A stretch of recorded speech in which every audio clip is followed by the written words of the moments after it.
Good morning, good afternoon, good evening, whatever time it is, wherever you are, it is right now. You are right here. My name is Manuel, and it's my pleasure to welcome you. Today is day 30 of the show, and I have to congratulate you for making the best decision of the day to spend some time with me. Let's get started. Tonight, February 24th, 2026, is the State of the Union address.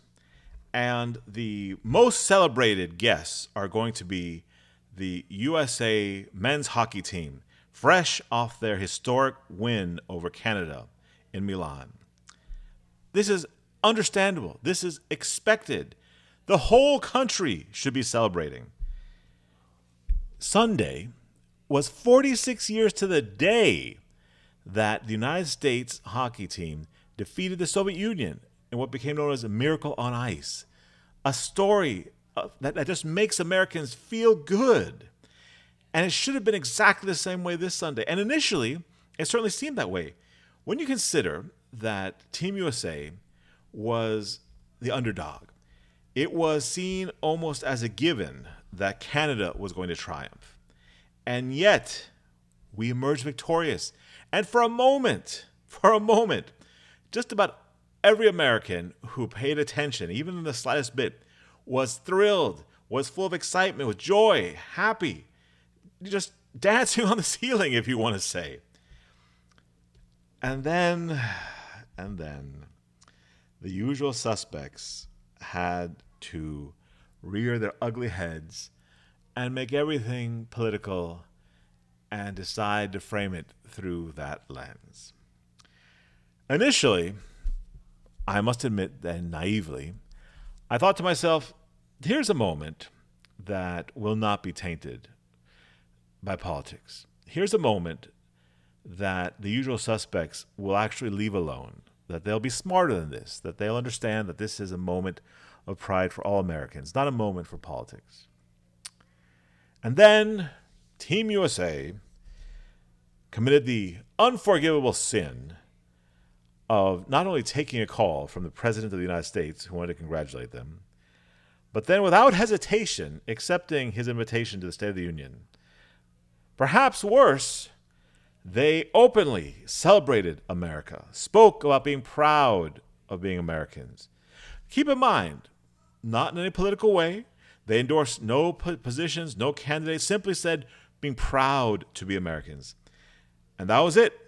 It was off to the races with the usual crowd. And boy, what a sight has been. Again, I was naive. I was hopeful and naive.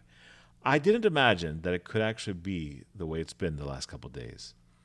But if you spend any time on social media, you have seen all manner of insult hurled upon our victorious Team USA hockey.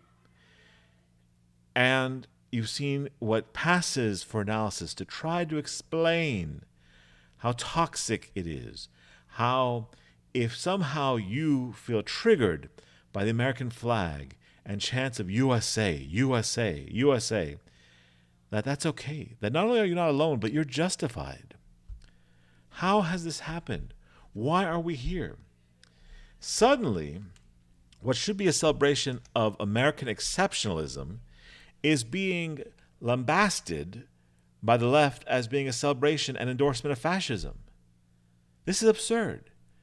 It is already absurd the way they throw around the word fascist. We are used to it, though, at this point.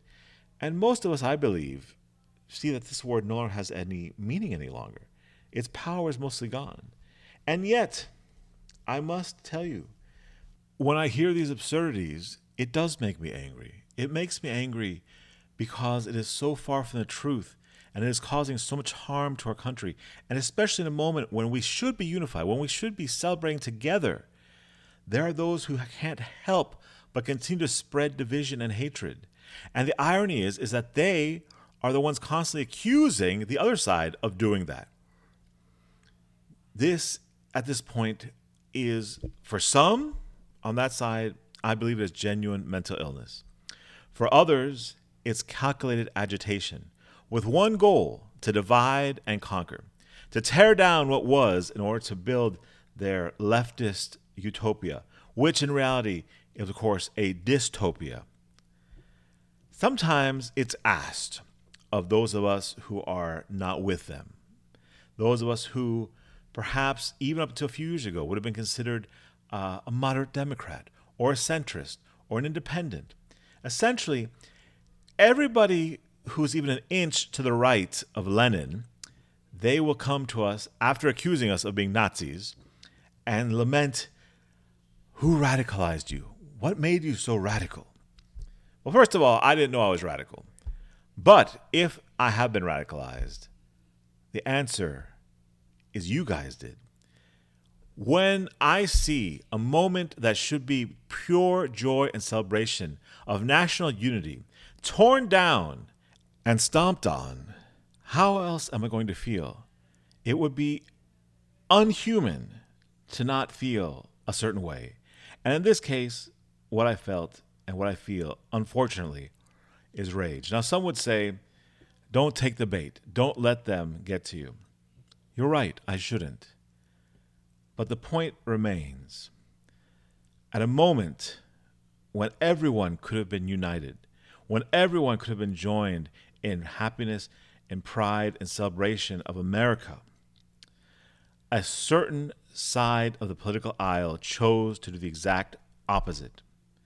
And they continue to do it today and tonight as an inordinate number, vast numbers of Democrats in the House and the Senate have decided to be performance artists and not attend the State of the Union.